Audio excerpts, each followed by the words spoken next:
Hello, welcome to my channel. My name is Jenny. I'm from JennyCardDesigns. Thanks so much for stopping by to spend some time with me here today. My YouTube channel contains content that is intended to share paper crafting, tutorials, and inspiration with all of you. I hope that you enjoy. Today I have a trio of beautiful card projects to share with you. I'm going to be using some Altenew stamps, and we'll talk about those in a moment. And I'm going to use my Misty, and I'm also going to use a variety of different colors of ink. So we'll talk about those inks more in a moment. So let's start off with part one. Part one of this video is going to be focusing on how to stamp layer. I'm using this gorgeous set called the Crown Blooms from Altenew. And we're starting out with the outline layers. So I've got the leaf and the large crown bloom, and I'm just going to get that loaded up into my Misty and stamped. Now I'm going to make a ton of these panels. So I just put a new piece of cardstock and stamp again and continue until I have as many as I need. So I did a whole bunch for today's video. And now we'll get those stamps cleaned off and put away, and we'll go to the next stamp in this set. So for the leaf, it's this solid image, and let's zoom in real close so that you can get a really good shot of how I line this up. I'm going to use my score tool to show you where I focus on lining up that stamp. So using the outside edge of this stamp and the stamped image, you'll see right when it slides over top of the image and it's lined up. It's a very easy stamp to line up. You just have to focus on those outside edges that I was pointing at. So we'll get that picked up with the door of the Misty. And then for the crown bloom, we're going to use this large, more solid image for that flower. And we'll get that loaded up, and I'm going to do the exact same thing. I'm going to just sort of point at the reference points, like this angle right here. I like to make sure that that's lined up. And then looking at the bottom, if those petals sort of line up with the stamp. So those two main areas will make sure that the stamp is lined up exactly where it needs to be. And then I'll get it picked up with the door of the Misty. And now for the inks, I'm just using a variety of different colors. So I'm going to start with a light green and a light yellow. And I'll ink up my stamps really good, and I'll close the door of the Misty and use good firm even pressure, press down, and those images are stamped. Super pretty, just like this. So I'll just continue on putting in my pieces of cardstock, and then I change the color of the flowers from yellow to purple to teal so that I get a mix of everything. We'll line up the third image for this leaf stamp, and you just want to really focus on the tip of this leaf here because it's such a weird shape. This is your starting point for this layer. From the farthest left edge and that little point on the tip of your leaf, once those are lined up, it's sort of right where it needs to be. So I really make sure that I take a look at all the outside edges of the stamp to make sure that nothing's sort of hanging outside of the leaf and that everything lands right where it's supposed to. Okay, so I'm happy with that. I get that picked up. And now for the flower. This is the third layer in this flower. And for this part, I like to, again, take a look at the outside edges. For this one, I take a look at that large petal at the top and on the right. And you'll sort of see those parts of this stamp are solid. So they should line up right with the outer edge of the petals. And then you'll know it's kind of right in place. Sometimes I get my head right over top just to make sure I can see, because I'm sort of on an angle trying to record overhead. And I just like to pause and take a moment to make sure that it's right where it's supposed to be.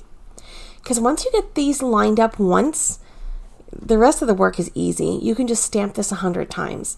So I used a darker green and a darker yellow, and then this really comes to life.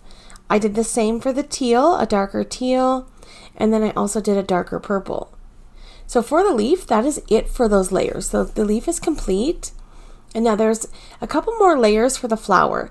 So for the inside of this crown bloom, the first layer is a little bit more solid, and there's a little space, sort of like a blank space that doesn't get inked up. And that little space wraps right around that petal. And once you have that lined up right around that little petal, then it should land right in place. So then I decided to change up the colors for these so that we get this really cool two-tone flower look. Okay, and then for the last layer in this flower, it's got that same sort of blank space where no ink will land when you ink it up, and that again wraps right around that petal. So you just want to make sure that those lines wrap around that little center petal, and then the rest will fall right into place. And then I'll ink that up with a darker color. You have this gorgeous multiple tone flower, and I love the contrast between the two colors in the flower. It looks so pretty. Okay, so now I'm going to take the coordinating dies, and I'm going to get these all cut out. So there's a die for the large flower and a die for the large leaf. And I'm going to show you a little trick that I use for die cutting multiples of the same thing. Now, because we used the MISTI, all of these panels are going to be in the same place. So what I'm going to do is grab some frog tape, and this is just a low tack painter's tape, and I'm going to tape this panel right down to my die cutting machine. I'm just trying to figure out where it's least warped because I'm going to cut this through the same time about 10 or 15 times. So I get that panel loaded up, and it's going to create like a bit of a hinge. So for the first pass, I'm just going to line up my flower and my leaf, and I'll tape up the die, making sure that I get it as perfect as I can right around that flower. And then I do the same thing for the leaf, and I use a little bit of extra tape to make sure that it's not going to come undone, because I'm going to run this through the die cut machine multiple passes, and I don't want anything to fall apart. Okay, so let's run this through for the first time. Put this through my Gemini Junior die cutting machine, and then these pop out nice and easy, and they're perfectly cut. So now we're going to take the next panel and slide it right underneath those dies, and we'll just use it as a little bit of a window and kind of see where it's going to fit. And then I just take a few moments to line it up to make sure that it's lined up perfectly, and I take a little bit of tape and I tape down that piece of cardstock, and I'll run that through my Gemini. So taking those few seconds to make sure it's lined up is worth the effort in the end, because the results are better. Obviously, you're not going to get like a misaligned die cut. So because my cardstock is thick, I'm using the 110 pound Nina Classic Crest Solar White. This one had a little bit of a harder time going through the die cut because there's two pieces of cardstock there. So for the next pass, I decided to add in a cardstock shim. I'm going to grab my next stamped panels, and I'll get those lined up and use my frog tape and tape them down. And once I'm happy with their position, I'm going to grab an extra piece of Nina Classic Crest Solar White cardstock, and I'm going to put that right over top of my stamped images and run that through. Now it is a little bit tight, and but the best part is that the extra pressure allows those die cuts to come out effortlessly. So that's great, and I'll continue to do this and cut out all of these panels. I had even stamped some extra leaves. So these are so pretty. I love all of this and the way it looks, and I'm going to create some super fun cards. All right, so part number 2, we're going to work on some cards and envelopes. I have some JennyCardDesigns beautiful heavyweight cardstock, and I'm taking 2 sheets of wild dandelion, 2 sheets of wild lilac, and 2 sheets of turquoise sea.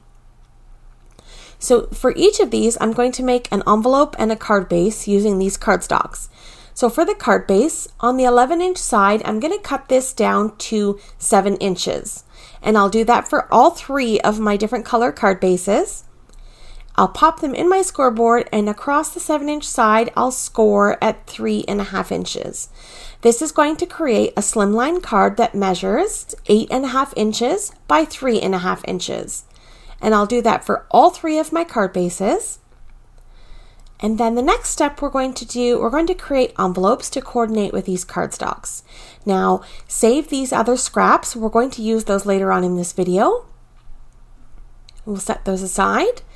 And I'm going to pull in my Gemvelope template reference book. Now, this book is full of wonderful designs that I've created for card makers to be able to create all sorts of projects. You'll find a link in the description down below where you can find the downloads, or where you can purchase a book just like this. So I've got 2 types of slimline envelopes. I have a policy style and a business style. And for today, we're going to use the business style envelope. And I'm going to use all of the measurements here on the left-hand side, and we're going to create some beautiful slimline envelopes. Now for the first sheet of cardstock, on the 8.5 inch side, we're going to score at 2 inches, and then we're going to score at 6 inches. And then we'll rotate the cardstock 1 turn to the left and score at 1 inch, and then score at 10 inches. And then we're going to be doing a little bit of cutting. So we won't need the scoreboard anymore. So now, taking a look at step number 3 in my reference guide, you're just going to cut out all 4 of these little corners and follow the score marks for this. Now, because I've created this envelope so many times, I like to combine step 3 and 4 together and create an angle cut and then cut off the rest of that corner. And just follow along the score marks as evenly as possible, and you can come back later and trim it to make sure that it's even. Okay, so this is what your envelope should look like at this point. And we're going to crease all of the folds. So I'll use my bone folder to make sure that I get nice sharp creases and that everything is going to come together nicely. I'll fold in all of the flaps, so making sure that we get good sharp creases. All right, so you'll notice that you'll have 1 larger flap and 1 smaller flap. So this is where you can cut off any of the little excess that's hanging over if you didn't cut straight lines. So I'm happy with that. And now if you take a look at the envelope, this is what we should have. You'll notice you have a larger flap on the bottom and a smaller flap on top. The larger flap is where we're going to apply adhesive to close this envelope up. So I'll apply some adhesive along the sides, and I'll use my bone folder and press that in really good so it doesn't come apart. You can also round the corners of your envelope if you like doing that. I think these look great just like this. So I'm happy with that, and I'm going to do the same process for all 3 of my colors of cardstock. Alright, next up we're going to create some panels. I'm going to create 6 panels of cardstock that measure 3 inches by 8 inches. We're going to use this for the front and the inside of the cards. This is what we've got so far. Now let's move along to part number 3 of this video, and we're going to design the cards. Alright, starting with this JennyCardDesigns Harvest Flourish stencil, I've got an ink blending brush and some very light gray ink. This is a Lawn Fawn Manatee, I believe.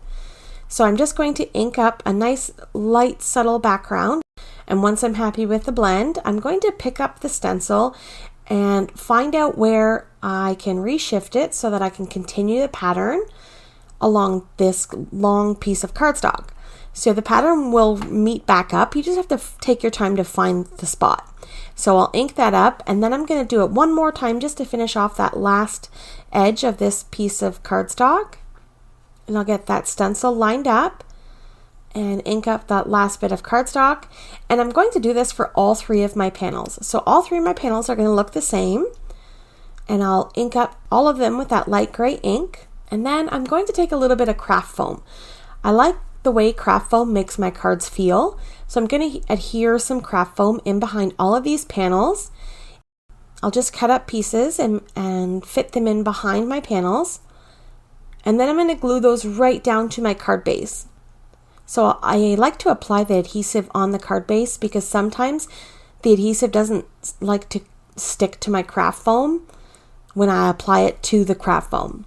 So I apply it to the cardstock, and then I'll fit this panel right over my yellow card base, and just taking my time to make sure I get it lined up, because if it's not lined up, I can't handle it. I'll go back and rip it apart and start over. So I like to take the few extra seconds to make sure that I'm happy with it. Alright, so now I'll do that to all 3 of my cards. Same panel, same craft foam, and this is what we got so far. So now I'm going to take some flowers and leaves and try to figure out how I want them. And I felt like this was way too much. I didn't like it. I wasn't happy with it. So I pulled all the flowers off, and as I was pulling them off, I kind of felt like less was more in this case. So I decided to only go with 2 leaves and 1 flower for each of my card bases.